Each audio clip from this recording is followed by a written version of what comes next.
Yes, hello and welcome. Wow, I feel like in a TED Talk. Finally, I can do it. Yeah, I'm very happy to be here. My name is Anne Kaun, and I'm Professor of Media Communication Studies, and I study digital welfare. And normally I would also go through, projects and the theoretical background and the methods and so on, but I think I would like to start with scenes from my research that make very tangible what I've been encountering during the past years, studying digital welfare from a citizen's perspective. And a citizen's perspective is here to take the approach or the point of view of the people who are employed in digital infrastructures, but that rarely get to decide on how the infrastructure looks like, that are rarely involved in design processes or the implementation itself, but that have to live with them, that have to deal with them. There's no opt-out of certain digital platforms in the welfare state, as you all might know. But let's get started with the scenes.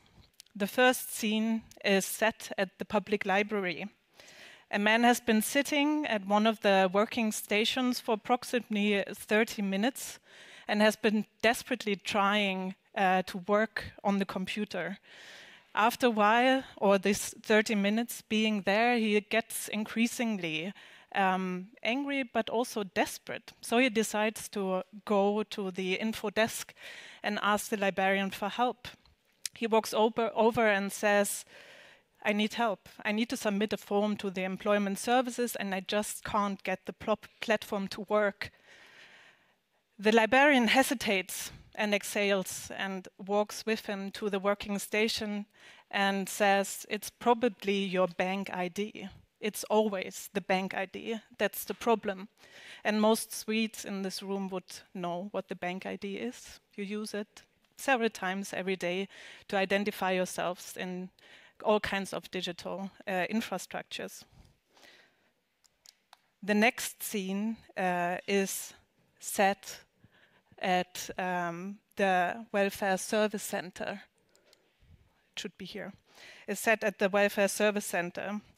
A woman is sitting in the waiting area and is patiently waiting for a number to be called. After 10 minutes, a service worker comes into the waiting area, looking at a smartphone and calling her number.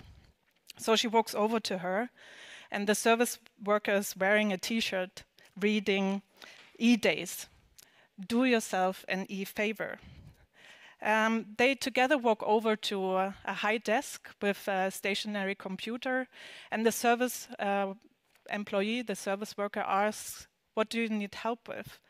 And the woman explains that she has received a letter concerning child benefits, and she has to provide some additional information about her employer and salary information, but she just can't get the application and the platform to work and submit these documents. The service worker unlocks the computer and leaves it over to the woman. She has to find her way and click through the pages herself. Digital help to self-help is the motto of the welfare service centers these days. The last scene is set at the jail. A man in his 40s has been waiting for his trial for 8 months. He has been placed in solitary confinement by the prosecutor, which means that he is not meeting anybody else but his lawyer and maybe people from the Red Cross who are volunteering at the jail. No family members, no friends are able to visit him during this time. And he has one other designated incarcerated person that he can sit with for 3 hours a day. He has been sleeping bad from the very first day he entered the jail. And after a couple of months, he asked for help, explaining his situation, that he's sleeping really, really badly, and that he would like to get some medical help. The next day, one of the employees walks over to him and hands him a Fitbit. You're going to wear the Fitbit for the next week, and then we will see what help you will need. After the week, the man is surprised to get the results because the Fitbit says that he has slept exceptionally well. In this moment, he feels the exhaustion of the last months running through his body. So these are scenes that I've encountered in my research in the past couple of years in this way or in slightly different ways. But they also, and they make really visible for me what institutions and our encounters with institutions might mean.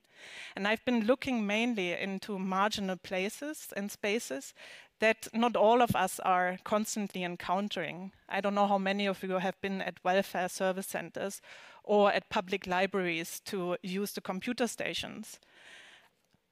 I guess none of us have been at a jail waiting for 8 months to get the trial. So these are places that maybe not so many of us encounter all the time. They're marginal and maybe not in the forefront when we think of new ways of organizing digital welfare. But for me, and the problems that we see there, the problems of navigating a digital platform, of navigating what kind of forms and documentation to submit, but also the device that tells us something about the body that we feel very differently.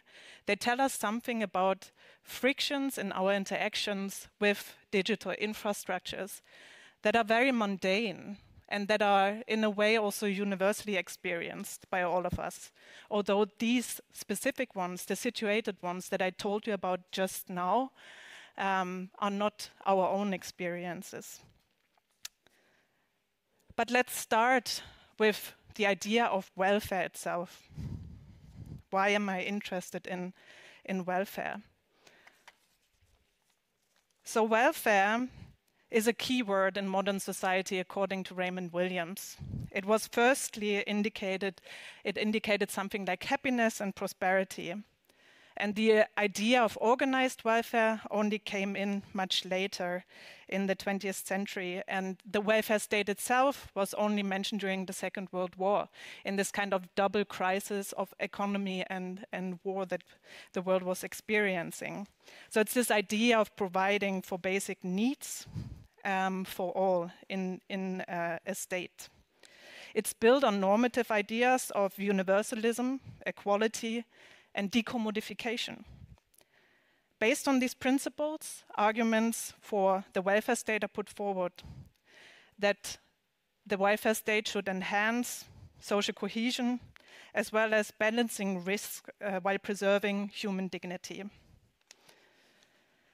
So there's one kind of basic understanding of welfare that is providing for basic needs, maybe the most basic one of defining welfare as a principle, but there are also more ambitious outlooks, namely to enable everyone according to their capabilities and to promote measures for human flourishing that go beyond basic needs. And nowadays, digitalization and datafication is increasingly entangled with the possibilities to provide for welfare. And the sociologist Marian Fourcade, for example, in this context, considers the relationship, or what we could call the social contract between citizens and the welfare state, that is increasingly mediated by digital data and technologies for algorithmic automation. So it's also this kind of relationship that is changing through digital infrastructures. And hence, the flourishing of all is increasingly depending and intermingled with digital data, infrastructures, and algorithmic automation. But this shift, and I hope the scenes that I introduced in the beginning are an illustration of it, this doesn't happen without frictions. So this is what takes me into this idea of digital frictions in the context of welfare provision. So what are frictions then? According to the dictionary, friction is a force that makes it difficult for one object to slide along the surface of another one, or to move through liquid and gas. Or as the anthropologist Anna Tsing, who was already mentioned in the introduction, puts it, friction emerges where the rubber hits the road. And Mina Ruckenstein highlights that the notion of friction is also used by engineers and by designers, While they seek to develop perfect human-machine loops, frictions are to be diminished. It should be a smooth interaction between man and machine. The main goal is frictionless living. For Singh and Ruckenstein, friction is not a tech dream, not only, but also a societal attuned and resilient notion, which I would like to invoke here. Singh and Ruckenstein argue further that frictions make connections influential and effective. Frictions, when we experience them, they make something important. They make the experience stick, even if it's uncomfortable. But they always get in the way of smooth operations of global power. They make us stop for a moment and maybe question current circumstances. Frictions highlight and make visible inequalities, debunk the well-oiled machine as incapable. Frictions reveal links between universally appealing goals, processes of power, and locally rooted aims and practices. My stories illustrate the smooth, frictionless interaction of the digital welfare state are an imaginary, and they are rarely the case, the frictionless welfare state. Even with new methods of designing digital tools, frictions remain, and they will remain in the future. So what do we do with this then? Is the solution to develop better platforms, to improve digital skills among citizens, to have better applications, better design? Will there ever be a smooth digital welfare state? Is this what we should strive for? The marginal places that I've visited and continue to visit as part of my research have made clear for me that digital frictions make inequalities, power relations, but also mundane ways of relating to technological systems visible. And instead of maybe striving for the perfect digital welfare machine, we need to embrace and sit with the inconvenience of frictions, the ambivalence, and the problems that emerge with them.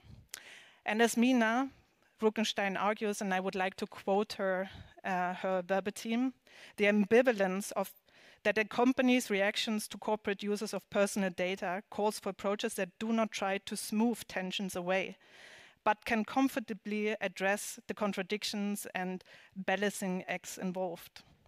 So in that sense, even with digital tools, life will never be a smooth ride. We need to address and sit with the inconvenience of frictions. Instead of aiming for the perfectly smooth welfare machine, we collectively need to imagine a system of welfare that provides for all according to their needs and capabilities. Digital tools might be part of this process of finding out what and how to do this kind of provision of welfare according to needs and capabilities. But the digital tools should never be the starting point. That's it.